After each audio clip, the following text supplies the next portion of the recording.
रही है। कुंभ की वजह से हमारी बस छूट गई, हम भूल गए तो हम पुलिस की गाड़ी में जाएंगे।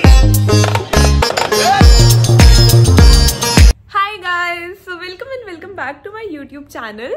गाड़ियों की आवाज आई होगी यार, इसमें फिर से बोलना पड़ेगा। Hi guys, so welcome and welcome back to my YouTube channel. Finally हम महादेव की कृपा से जा रहे हैं 144 ईयर्स बाद लगने वाले महाकुंभ में। पहले तो मतलब जाने का कैंसिल ही हो गया था बिकॉज इतना न्यूज में आ रहा था कि बहुत भीड़ है और लोग एक दूसरे के ऊपर दब के मर रहे हैं, तो हमने तो प्लान ही कैंसिल कर दिया था। बट लकीली पता नहीं कैसे फिर से हमारा प्लान बन गया है जाने का। एंड ये देखो फाइनली हमारी पैकिंग भी कंप्लीट हो गई है ऑलमोस्ट। जो रूट है वो थोड़ा सा ऐसा है कि लखनऊ जाएंगे, उसके बाद लखनऊ से हम प्रयागराज जाएंगे। आई डोंट नो क्यों हम डायरेक्टली नहीं जा रहे, मे बी शायद बस या ट्रेन अवेलेबल नहीं है, ये रीजन हो सकता है, वरना डायरेक्ट वहीं जाते। बट हम पहले यहाँ से लखनऊ जाएंगे, लखनऊ से सीधा हमारी बस है वो प्रयागराज लेके जाएगी। देन वहाँ जाके फाइनली हमको जो हमारा जाने का प्लान है वो सक्सेसफुल हो पाएगा। एक्साइटमेंट भी हो रही है थोड़ी थोड़ी, पर उससे ज्यादा डर लग रहा है क्योंकि ये न्यूज चैनल वालों ने इतना डरा दिया है कि अभी मत जाओ, ट्रेन कैंसिल हो रही हैं, संगम के द्वार बंद कर दिए उन्होंने। तो ऐसा लग रहा है पता नहीं जाना चाहिए या नहीं जाना चाहिए, बिल्कुल भी समझ नहीं आ रहा है इस वक्त। तो देखते हैं क्या रहता है सीन वहाँ का।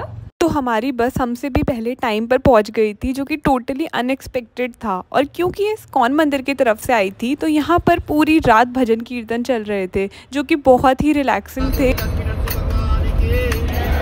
और पूरे 12 घंटे का सफ़र तय करने के बाद फाइनली हम पहुंच गए थे देवभूमि प्रयागराज में। यहाँ पहुंचकर ही इतने गूज बम्स आ रहे थे। और गाइज ये वो जगह है जिसका नाम है बेला कछार, जहाँ पर गवर्नमेंट ने सारी बसेस रोक दी हैं। और यहाँ से संगम पहुँचने का डिस्टेंस है ऑलमोस्ट 13 किलोमीटर्स। येस, एंड जो कि मेरे लिए तो बिल्कुल इम्पॉसिबल है कि मैं पैदल चल के जाऊँ। बट एक रास्ता और है, यहाँ से गवर्नमेंट हर 30 मिनट में शटल बसेस भेज रही थी जो आपको डायरेक्टली संगम तट तक छोड़कर आएगी।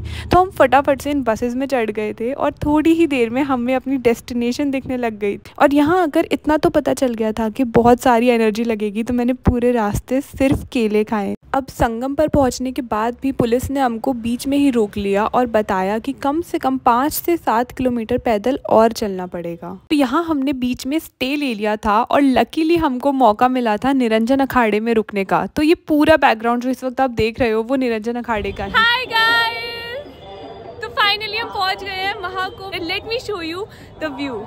तो गाइज अभी हम लोग इस बिल्डिंग के सबसे टॉप पे पहुंचे हुए हैं, जहाँ से पूरा कुंभ का व्यू दिख रहा है। तो एम्बुलेंस दिखना कोई हैरानी की बात नहीं है, बट जब से हम लोग यहाँ आए थे तब से ऑलमोस्ट 10 से 12 एम्बुलेंस की आवाज़ आ चुकी थी। ऐसे वीडियो में देख के लग रहा होगा कि कितनी भीड़ है, कैसे चल रहे होंगे, बट एक्चुअली बिल्कुल भी रश नहीं था। इनफैक्ट संगम में नहाने की एक्साइटमेंट ही इतनी थी कि सारी थकान दूर हो गई। और फिर नंदी द्वार क्रॉस करके हम पहुँच गए थे संगम द्वार।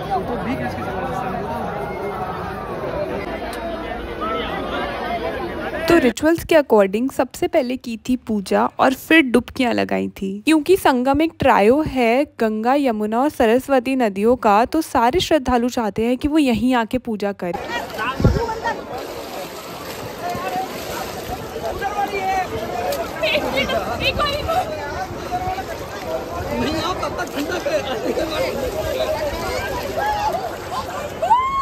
यहाँ पे डुबकियाँ लगाने के बाद ऐसा लग रहा था कि yes it was all worth it और सारा डर खत्म हो गया।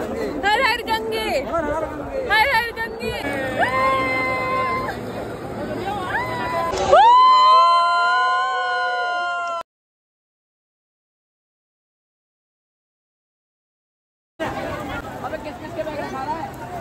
अच्छे से बना दो।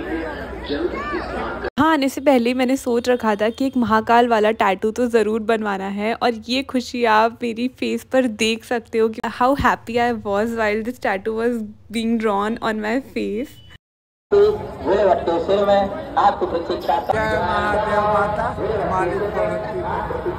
अब इतना ट्रैवल करने के बाद ये तो भूल ही गए थे कि हमने कितने टाइम से कुछ खाया ही नहीं था। तो फटाफट से जो भी अवेलेबल था हमने बस उसी के ऊपर ही धावा बोल दिया था। तो ये समोसे मिले थे जो कि बहुत ही छोटे छोटे थे एंड बहुत टेस्टी थे। सो हमने ये 2-3 तो यही खा लिए थे। कुंभ की वजह से हमारी बस छूट गई, हम भूल गए कि हमको बस पकड़नी थी 6 बजे की, पर अब 6:30 हो गए हैं और हमारी बस मिस हो गई है।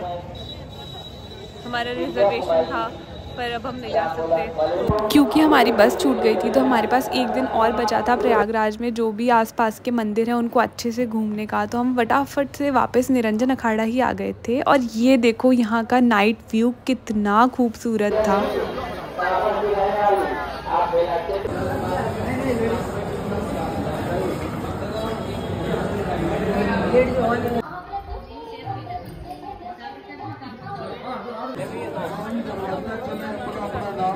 तो आसपास थे बहुत सारे साउथ इंडियन टेम्पल्स। तो सबसे पहले हमने वो घूमे, उसके बाद करी थी बोटिंग एंड फिर हम वापस आ गए थे अपने इस्कॉन वाले शिविर में। यहाँ से जाने का मन तो नहीं कर रहा था, बट क्योंकि टाइम कम था और वापस घर जाना था तो एक बहुत सारी यादों का पिटारा लेके मैं जा रही थी। अगर आपको मौका मिले तो ज़रूर विजिट करिएगा। जय महाकाल।